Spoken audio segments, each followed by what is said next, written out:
Nah, yang pertama ini tentang konflik poligami. Ini mungkin minggu lalu sudah pernah saya bahas juga ya tentang konflik poligami ini ya. Jadi konflik ini dimulai ketika Yakub lebih mencintai Rahel daripada Lea. Wah, ini konflik ini dimulai sebenarnya. Maka pasti akan ada kecemburuan Lea terhadap hal tersebut. Sekalipun mungkin Lea sudah tahu dari awal bahwa Yakub sebenarnya awalnya mengingini Rahel, bukan Lea. Nah, tapi konflik ini sebenarnya Tuhan jawab. Jadi Tuhan jawab sebenarnya dengan membuka kandungan Lea dan membuat Rahel mandul.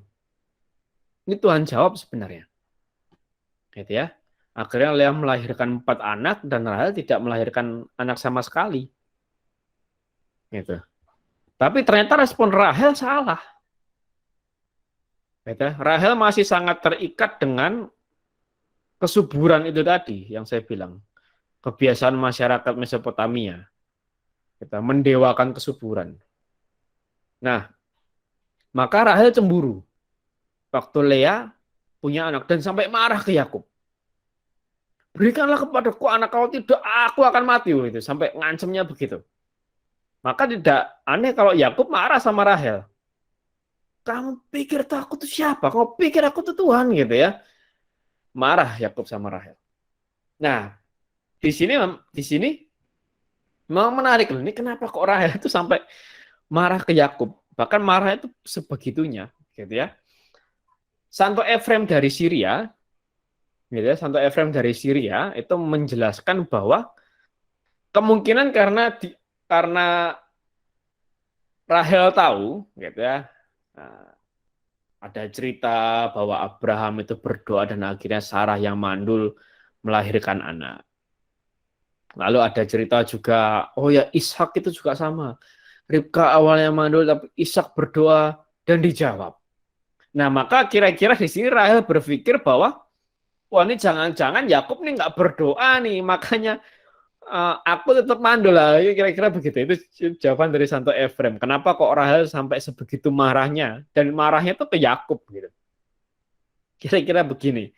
Kira-kira begitu. Wah ini jangan-jangan Yakub ini nggak berdoa buat aku nih, makanya aku tetap mandul. Nah, tapi di samping itu, apa yang dilakukan Rahel? Rahel memberikan budak, yaitu Bilha. Ya kan? Dan setelah itu, setelah Bilha melahirkan 2 orang anak, Lea juga melakukan hal yang sama. Ini bentuk persaingannya belum selesai. Ya kan? Budaknya dinikahkan ke suaminya. Lahirlah 2 orang anak. Nah ini sebenarnya. Ya kan? Konfliknya memanas. Karena respon Rahel yang salah terhadap terhadap tindakan Tuhan ke Lea. Ya. Maka akhirnya apa? Rahel dan Lea itu melakukan kesalahan yang sama yang seperti yang dilakukan oleh Sarah. Mereka kembali ke kebiasaan orang Ur Kasdim. Ya, waktu kita tahu waktu Tuhan berfirman ke Abraham, keluarlah dari Ur Kasdim menuju tempat tanah yang akan kutunjukkan kepadamu. Artinya apa? Bukan cuma keluar dari secara geografi, keluar dari kota, tapi keluar dari kebiasaan masyarakat sana, keluar dari hukum-hukumnya. Gitu. Karena memang dihukum di Mesopotamia, Ur Kasdim ini daerah Mesopotamia ya. Memang anak yang dilahirkan dari budak yang diberikan kepada suaminya itu dianggap sebagai anaknya. Maka anak-anak Bilha ini dianggap sebagai anak-anaknya Rahel. Anak-anak Zilpa dianggap sebagai anak-anaknya Lea. Bukan anak-anaknya Zilpa, tapi anak-anaknya Lea. Gitu ya. Dan dalam pandangan modern, praktek-praktek seperti itu secara objektif jahat dan tidak bermoral. Walaupun memang kita tahu orang zaman itu tidak melihat ini jahat dan tidak bermoral. Gitu. Tapi tetap sebenarnya ini tidak dikehendaki Tuhan. Nanti akan saya bahas ya, kenapa ini tidak dikehendaki Tuhan. Gitu. Dan pada akhirnya, gitu ya, pada akhirnya di dalam imamat itu melarang menikahi adik dari istri, saudara dari istri. Ini kitab Imamat melarang itu. Ya. Jadi kalau Yakub sudah menikahi Lea, maka kitab Imamat melarang untuk menikahi Rahel adiknya. Oh, berarti Yakub ini dong melanggar kitab Taurat dong. Yakub kan hidup di zaman sebelum Imamat, ya begitu ya. Jadi kalau ada tuduhan-tuduhan yang aneh ya jawabannya gitu. Yakub kan hidup di zaman sebelum Imamat, belum ada hukum ini. Jadi bisa dibilang Yakub tidak bersalah dalam tanda kutip. Tapi tetap ini problem. Pernikahan poligami itu problem. Masalah. Jadi masalah persaingan antara istri itu sering terjadi. Nah, maka dari itu Sang Kristus sendiri mengembalikan hukum yang sesungguh-sungguhnya. Sejak semula menjadikan mereka laki-laki dan perempuan. Jadi Sang Kristus mengembalikan kembali bahwa pernikahan yang terbaik, yang paling benar adalah pernikahan monogami dan monoandri. Satu laki-laki, satu perempuan. Dan ini ditegaskan lagi, diteguhkan lagi oleh Rasul Paulus. Dalam 1 Tesalonika 4 ayat 4. Supaya kamu masing-masing mengambil seorang perempuan menjadi istrimu. Maka jelas Tuhan Yesus dan para rasul menolak poligami. Karena kita tahu faktanya begini. Nanti para raja-raja selanjutnya juga sama. Daud, apalagi Salomo, itu sama. Mengalami masalah yang sama. Maka yang terbaik adalah kita mengikuti yang Kristus ajarkan. Kristus mengembalikan lagi bahwa pernikahan itu monogami dan monoandri. Nah, dari sini saya sedikit lagi menegaskan ajaran gereja. Gitu ya. Kesadaran susila yang mengerti ketunggalan dan ketakterceraian perkawinan telah berkembang di bawah bimbingan hukum perjanjian lama.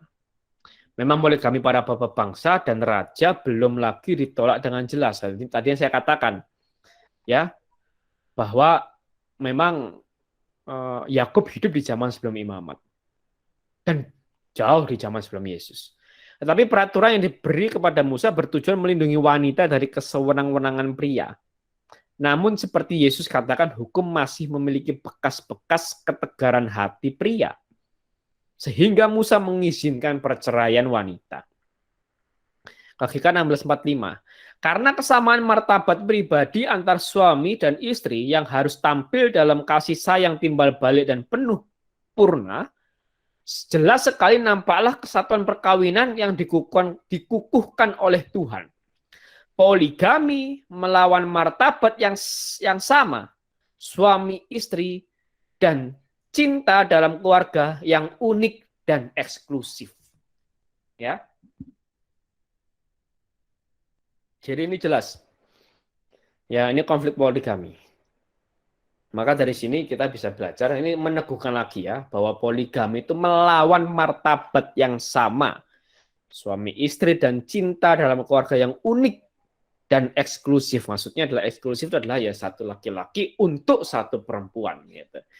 Satu suami hanya untuk satu istri. Itu eksklusif. Maksudnya ini menegaskan kembali. Nah, itu yang pertama, tentang konflik poligami. Nah, lalu yang kedua. Nah, ini saya akan sedikit jelaskan. Ya, ini kita semakin menarik lagi nih. Ya. Ternyata di dalam Alkitab, ya, secara eksplisit Tuhan itu cuma campur tangan 3 kali. Ya, secara eksplisit dalam perikop ini dituliskan campur tangan Tuhan cuma 3 kali. Kita lihat ya. Ini campur tangan yang pertama. Ketika Tuhan melihat bahwa Lea tidak dicintai, dibukannyalah kandungannya. Ini campur tangan Tuhan yang pertama. Akhirnya Lea melahirkan Ruben, Simeon, Lewi, dan Yehuda. Itu campur tangan yang pertama. Nah, tapi kita bisa belajar apa dari campur tangan yang pertama? Nah ini, Santo Yohanes Chrysostom mengatakan, dengan demikian dia menangani masing-masing dengan cintanya yang khas. Sehingga yang satu dapat memperoleh kenyamanan dari apa yang lahir darinya, dan yang lain mungkin tidak menang atas saudara perempuannya dalam hal pesona dan kecantikan. Jadi kira-kira Yakub di sini kan Dia bisa melihat, oh iya, aku akan mencintai Lea karena dia sudah melahirkan 4 anak, 4 laki-laki buat aku. Dan aku akan mencintai Rahel karena pesona dan kecantikannya. Maka di sini Tuhan mengajarkan Yakub untuk mencintai kedua istrinya secara adil. Yang satu bisa dia cintai karena telah melahirkan 4 anak laki-laki, yang satu bisa dia cintai karena pesona dan kecantikan. Nah, itu hal pertama bisa kita pelajari. Lalu apa lagi? Hal yang kedua. Ini ya, Lea ditolak karena Rahel yang lebih dicintai menjadi objek belas kasihan ilahi. Maka kita bisa belajar apa? Tuhan tuh memperhatikan orang yang tertindas. Lea kan tertindas. Ya kan? Karena Yakub lebih mencintai Rahel. Tentu ini tindasan batin yang luar biasa buat Lea. Nah, maka ini bentuk perhatian Tuhan atas Lea. Tadi yang sudah diungkapkan sama Kopiter juga ya. Dan ini ayat-ayat pendukung yang lain. Mazmur 34 ayat 7. Orang yang tertindas ini berseru dan Tuhan mendengar.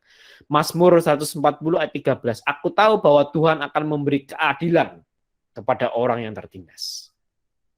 Dan tentu konteksnya ini orang yang tertindas bukan karena kesalahannya sendiri. Ya, jangan sampai kita merasa kita tertindas padahal karena kesalahan kita sendiri. Kita yang buat gara-gara karena kita tertindas, terus kita menyalahkan Tuhan karena Tuhan tidak menolong. Bukan seperti itu. Itu yang kedua. Lalu yang ketiga. Nah ini. Tradisi Yahudi dan gereja saat ini melihat keluarga besar sebagai berkat dari Tuhan. Ini saya katakan tadi, keluarga besar sebagai berkat dari Tuhan. Namun pandangan yang berlaku pada saat itu menganggap kemandulan sebagai tanda ketidaksenangan Tuhan. Atau tanda ketidaksenangan dewa. Dan dengan demikian, kesuburan Lea memberinya keunggulan tertentu atas Rahel. Jadi karena Lea melahirkan 4 anak laki-laki, maka Lea sekarang unggul. Tapi nggak unggul total. Tapi unggul dalam hal kesuburannya, dalam hal dia melahirkan 4 anak laki-laki buat Yakub. Tapi Rahel unggul dalam pesona dan kecantikannya. Maka kita belajar apa? Tuhan ini meredam kesombongan Rahel dengan mengunggulkan Lea. Maka kalau suatu saat kita merasa bahwa, loh, kok orang lain yang menjadi sainganku, orang yang nggak aku suka, kok malah Tuhan bela? Nah, kita perlu cross check. Jangan-jangan ada yang mau Tuhan redam dari diri kita. Khususnya kesombongan kita. Kita bisa belajar dari sini. Harusnya Rahel kalau dia mengerti, dia bijak, maka dia akan sadar ini. Loh, kenapa kok Lea lahir 4 anak, kok aku enggak? Dia harusnya sadar ini. Berarti ada kesombongan yang sudah Rahel bangun sebenarnya. Saat Yakub lebih mencintai Rahel daripada Lea. Tapi karena salah sikap dari Rahel, gitu ya, maka akhirnya terjadilah konflik yang berkelanjutan. Ini campur tangan Tuhan yang pertama. Campur tangan Tuhan yang kedua, itu di sini. Masih ke Lea. Lalu Allah mendengarkan permohonan Lea. Lea mengandung dan melahirkan anak laki-laki. Akhir lahirlah Isakar, Zebulon, dan 1 anak perempuan Dina. Ini campur tangan Tuhan yang kedua. Dan campur tangan Tuhan yang ketiga itu pada Rahel. Ingatlah Allah akan Rahel. Allah mendengarkan permohonannya serta membuka kandungannya. Maka Rahel mengandung dan melahirkan Yusuf. Ya, ini cuma 3 kali ini aja. Secara eksplisit Tuhan campur tangan. Nah yang menariknya apa? Ini menariknya nih. Secara eksplisit Tuhan tuh hanya campur tangan terhadap Lea dan Rahel. Yang adalah istri-istri Yakub yang sebenarnya. Ya. Kita coba lihat waktu ke Bilha, ke budaknya Rahel, nggak ada campur tangan Tuhan tertulis di sini. Ini kan bentuk pujian Rahel. Oh, Allah telah memberikan keadilan kepadaku, itu bentuk pujian Rahel. Gitu ya. Tapi nggak ada campur tangan Tuhan tertulis di sini. Waktu Zilpa, budaknya Lea, nggak ada yang tertulis. Tuhan mengingat Lea lalu membuka kandungan Zilpa, nggak ada. Kenapa? Karena ini tadi. Jadi Tuhan sudah menghendaki sejak zaman Abraham sampai seterusnya untuk meninggalkan Ur Kasdim, meninggalkan kebiasaan masyarakat saat itu, meninggalkan hukum saat itu. Itu. Karena ini tadi, praktek-praktek seperti itu secara objektif jahat dan tidak bermoral. Ya. Nah, maka kita bisa belajar apa? Dari campur tangan Tuhan yang 3 kali ini.